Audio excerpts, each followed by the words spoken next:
Salut les mondes, bonsoir, ça va? Vous allez bien? Bon, je vais faire une petite vidéo freestyle et je vais vous raconter une histoire.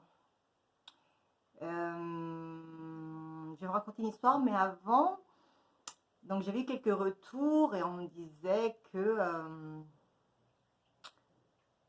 j'avais parfois un petit côté obscur. D'accord? Donc je vais venir vite fait sur ce petit point. Donc, non, c'était pas bien méchant, mais c'était quand j'avais fait la vidéo du diable. Donc, je suis quelqu'un de très taquine, mais je suis quelqu'un qui est très empathe. Donc, du coup, je vis. Mais je vis aussi bien les choses. Euh, je suis métamorphe, d'accord? Donc, je vis les choses sur plusieurs plans. C'est-à-dire que comme je me mets à la place des gens, ben, je vois aussi, c'est-à-dire je vois la sournoiserie, je vois le vice, je vois ce qu'il y a derrière. Ensuite, comme je vous disais, il y a l'histoire de la pyramide qui part du bas et qui va vers le haut, mais il y a aussi la pyramide du genre, celle qui s'étale. Donc ça va de gauche à droite, de droite à gauche, mais en fait ça ne progresse pas. Et du coup, en fait, ce sont les mêmes profils, donc ils se retrouvent à la place de l'un, puis du coup il a compris, mais il n'a pas tout compris, donc du coup voilà, il va avancer, mais au lieu de partir sur une élévation en hauteur, il part sur, voilà, ça s'étale. Donc on a tous cette capacité de changer, hein, de se métamorphoser, de devenir une meilleure version de nous-mêmes, même si on ne change pas de type. Hein, d'accord. Voilà, même si on ne change pas de type. Et de toute façon, il faut de tout pour faire un monde. Ok. D'où la pluralité, hein, être au pluriel. Nous sommes pluriels et je trouve que c'est une bonne chose d'être pluriel. Donc, oui, je ne suis pas tout le temps enjoy. Je ne suis pas tout le temps des plus gays. J'ai un humour très cynique, assez caustique. Voilà. Je ne suis pas que gentille. J'estime que parfois, on peut faire du mal, d'accord, dans l'intention de faire du bien. C'est-à-dire que je pense que les parents punissent leurs enfants. Je pense que quand ils les punissent, ce n'est pas dans l'intention, effectivement, de méchanceté, c'est dans un but éducatif, d'accord. Je pense que voilà, le divin aussi nous met quelques petites tapes derrière la tête pour qu'on avance. Hein. Le divin, la source, peu importe vos croyances, d'accord. De toute façon, il n'y en a qu'un seul, hein, c'est le même pour tout le monde, hein, quelle que soit la manière de prier. Hein, c'est le cœur qui est important, pas la façon dont on le fait.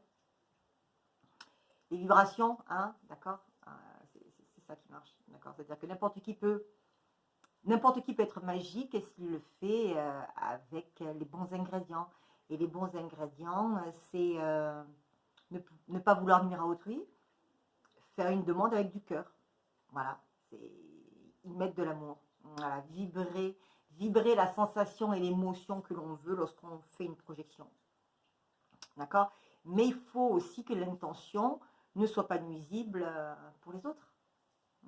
C'est bien beau de vouloir être riche. C'est bien beau de vouloir tout avoir pour soi. Hein, si, si ça fait autant de malheureux autour, c'est dommage quand même. Du coup, j'étais partie quand j'ai ouvert la vidéo. J'étais partie pour vous raconter une petite anecdote. En...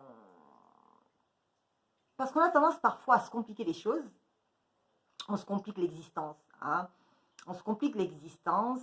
On va chercher des solutions très complexes. D'accord. Alors que c'est sous nos yeux. C'est d'une telle évidence. Et on ne les voit pas. Donc là, moi, je vais vous raconter une petite anecdote qui s'est passée sur plusieurs années. Et j'ai clôturé ça tout à l'heure. Donc, du coup, je vais vous raconter cette histoire qui est un petit peu longue, mais qui est enfin, que je trouve moi sympathique. Mon fils a 7 ans, il les a fait il n'y a pas longtemps, c'était son anniversaire. Donc, du coup, quand il est né, bon, il faut savoir que son père est allergique à tout ce qui est plumes, machin, ouais. Quand mon fils était petit, il avait quelques mois, j'ai récupéré un bébé pie qui est tombé de l'arbre à côté de chez moi. J'avais l'habitude de ramasser des martinets, des choses comme ça, de soigner les ailes, de faire des petites attelles.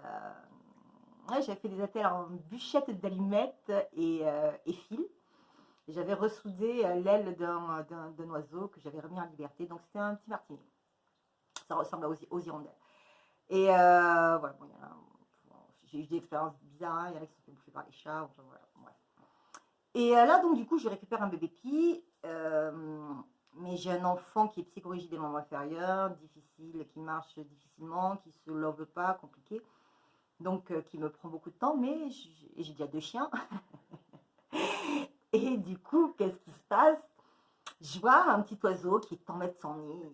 Ah, je dis, ah, petit oiseau qui est en mode son nid, mince alors.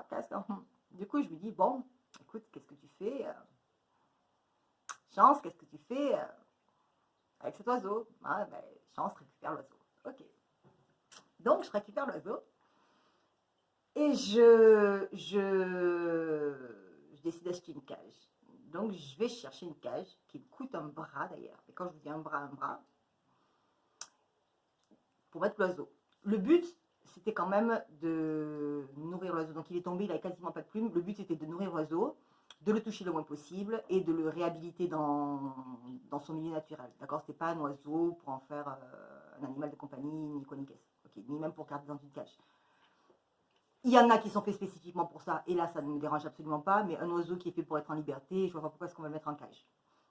Donc, moi, mon but n'était pas de le laisser en cage. Donc, j'appelle la veto de mon village, de mon bled, de ma ville, pour ceux qui sont dans le coin, qui ne sont pas vexés ni fâchés, d'accord, c'est un bled, ok, c'est un village. Donc, j'appelle la veto de mon village, je lui explique vite fait, elle me dit, ouh, oiseau, c'est compliqué, machin, appelle à la Ligue protectrice des animaux, machin, donc c'est le LIP ou un truc du genre.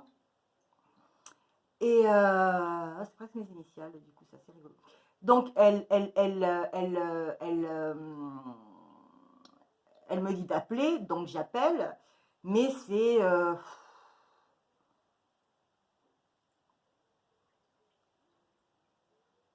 NIO, quoi.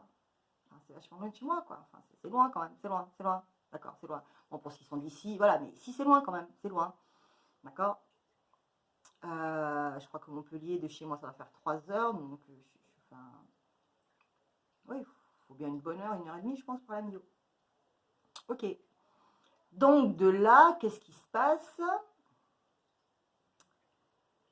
Je me dis, ok, trop compliqué, tu t'embêtes pas, va chercher, je suis dans un village. Donc, du coup, le monsieur qui vendait les appâts, des poissons et les cannes à pêche et les patins couffins, il avait fait un boutique, il était décédé, paix à son âme. Du coup, je ne sais pas quoi faire, je ne peux pas trouver des verres, je ne peux pas trouver de mouches, je suis embêtée. J'achète des graines, je mixe les graines, je fais une bouillie version africaine, bébé afro. Je vais dans une pharmacie parce que bien sûr, cette bestiole-là, ça ne bouffe pas. Par contre, ça pique, ça griffe, ça dessert comme ça. Enfin, j'exagère, mais enfin, franchement, pour un bébé, je vous dis le truc, c'est un rapace, quoi. Hein, et puis c'est pointu, quoi. Hein, c'est pire qu'un chat. Donc, ça bouffe pas le truc. Je vais en pharmacie, j'achète des seringues sans aiguille pour pouvoir pomper la nourriture et gaver en douceur quand même l'animal, d'accord? Donc je prépare des pâtés plus ou moins liquides au fil du temps, plus ou moins solides hein, en fonction qu'il grandit. Et puis des jours, des semaines passent et petit oiseau machin. Simplement mon petit atchou, atchou, atchou, atchou, moi je comprends pas, atchou, atchou, atchou, atchou.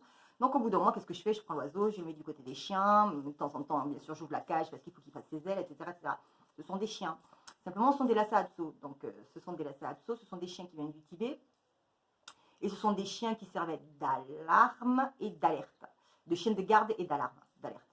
Donc du coup, c'était des chiens qui étaient dans des paniers, à hauteur d'1 mètre à peu près du sol. Et quand le moine qui était le gardien du temple sortait et ne rentrait pas, si jamais un étranger rentrait, les chiens sautaient de leur panier, donc c'était par centaines, ils sautaient du panier et ils attaquaient.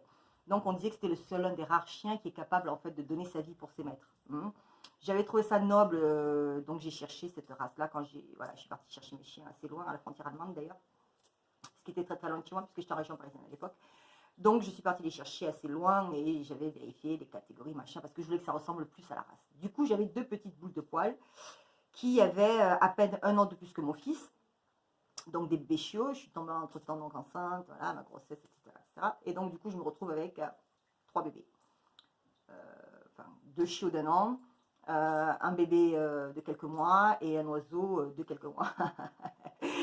Donc, je m'en sors tant bien que mal. Et un de ces... Donc, l'oiseau prêt à partir. Je suis là, je dis, oh, coco, coco, je le laisse partir et tout.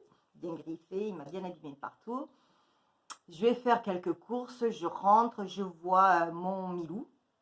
Donc, il y a Gorak et Milou. Donc, je vois Milou qui est couché comme ça, il me regarde. Il a la patte, les pattes comme ça. Et puis, je vous le donne en mille. Qu'est-ce que je trouve entre les pattes de mon petit chien-chien? Je retrouve mon petit oiseau.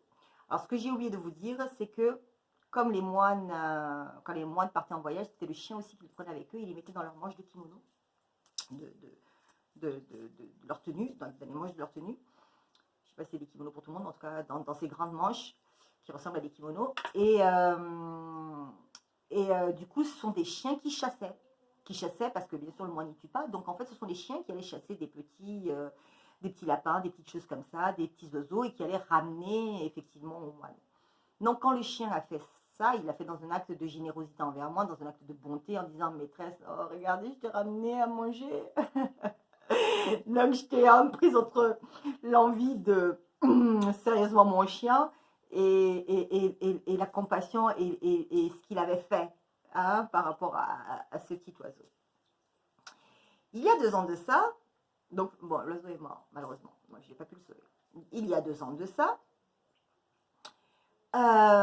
qu'est-ce qui se passe? Je retrouve un oiseau. Un bébé petit qui retombe. En plus, je pense que c'était les mêmes parents, donc là, franchement, voilà. Et quand j'avais voulu ramasser le premier, je ne vous dis pas comment ça m'a attaqué. Hein. Je veux ramasser le deuxième, et mon chéri me dit, non, non, non, touche pas et tout. Je dis, non, monsieur, je peux laisser. En plus, j'ai la cage en bas, là, regardez, là, servi à rien, là, la cage, là, tu vois, on peut recommencer. Non, non, non, tu touches pas. Non, je dis, bah écoute, je vais le prendre, je vais au moins essayer de le jeter voilà, dans l'arbre, qu'il aille retrouver ses parents et tout. Non, non, machin. Non, là, 2 jours plus tard, je passe devant. Je rentre chez moi et dans le virage, comme ça, pas loin de l'arbre, petit oiseau, la petite pie qui s'est fait écraser par une voiture. Je suis très en colère.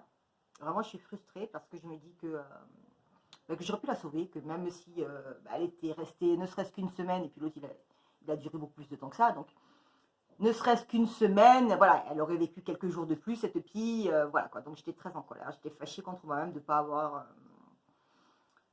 de pas m'être écoutée en fait. Ok. Mon fils a 7 ans, et donc 2 ans plus tard, je rentre de l'école tout à l'heure sur le chemin, et bien loin de là où j'ai l'habitude de trouver ces pies, hein, voilà, il y a encore des pies. Et là, je vois une petite boule de poils, de plumes, pardon, bleu, blanche, c'est super beau, en plus j'aurais dû la prendre en photo, franchement j'ai bugué. Mais bon, j'avais l'enfant, il y avait la route à côté, c'est voilà, bon. Du coup, qu'est-ce que je fais? Je dis à mon fils, qu'est-ce qu'on fait? Jarod, qu'est-ce qu'on fait? On ramasse, on prend le petit oiseau, on le ramène à la maison. Alors, ce que j'ai oublié de vous dire, c'est qu'entre-temps, j'ai hérité d'un chat. Ok. Donc, chien, chat, oiseau. Ok. Mon fils me dit, oui, oui, maman, on prend. Je dis, écoute, on va réfléchir 30 secondes. Donc, on va réfléchir 30 secondes. Donc, qu'est-ce que je fais? Je dis, écoute, attends, on va faire différemment. Donc, je sécurise mon enfant, je le mets sur le bas-côté. J'attrape l'oiseau, j'essaie d'attraper les parents. Ça crie dans tous les sens. Et puis, foutou, je lui dis, ok, ça va, tranquille, tranquille. Donc, j'attrape le petit oiseau. Je lui replie ses ailes, c'est-à-dire qu'en fait, voilà, parce que, ok, donc on prend ses ailes, d'accord, on les remet comme il faut, ok, on le tient bien au niveau des épaules, voilà, on serre un petit peu, sans trop, pas besoin de forcer, hein, voilà, on maintient tout doucement. Donc j'ai attrapé le petit oiseau, j'ai fait un petit mouvement, et je l'ai lancé dans l'arbre. Il atterrit dans les branches, suffisamment haut, voilà. Donc il s'accrochait, parce que je vous dis, ça dessert ces trucs-là, c'est pire que des chats. Ça s'accroche aux branches. Et du coup, maman et papa étaient super contents. Bon, ils ont quand même essayé de me faire la guerre, quand même, encore. Mais j'ai vu que le petit oiseau, de branche en branche et machin, il a commencé par monter, il a fait son petit chemin. Et il est beaucoup moins en danger que... il est beaucoup moins en danger. Donc, juste pour vous dire que parfois, on cherche des choses compliquées, d'accord, des solutions compliquées, alors que les solutions, elles sont là, elles sont évidentes. On m'avait dit, ouais, touche pas à l'odeur, machin, les parents ne vont pas en vouloir. Mais vous voyez quoi, voilà, j'ai pris l'oiseau, je l'ai jeté, il a atterri dans l'arbre, et les parents l'ont récupéré, et basta. D'accord. Je me suis cassé la tête la première fois, je me suis épuisée, j'ai passé des nuits blanches, le truc n'arrêtait pas de piailler, pas de gueuler. Entre le gamin, les chiens et l'oiseau, j'en pouvais plus, j'étais claquée, ok. La deuxième fois, j'ai pas fait, j'ai pas récupéré, mais bon, ça m'a évité la connerie de la première fois, même si effectivement c'est une bonne action. Et la troisième fois, eh ben voilà, j'ai rendu à César ce qui appartenait à César. J'ai rendu le petit oiseau à sa maman et à son papa. Tout le monde était bien content, et moi aussi. Du coup, les parents vont continuer par lui donner à manger. Ok, moi, c'est pas à moi de le faire, je le ferai pas parce que c'est les parents qui vont le faire. Donc, du coup, qu'est-ce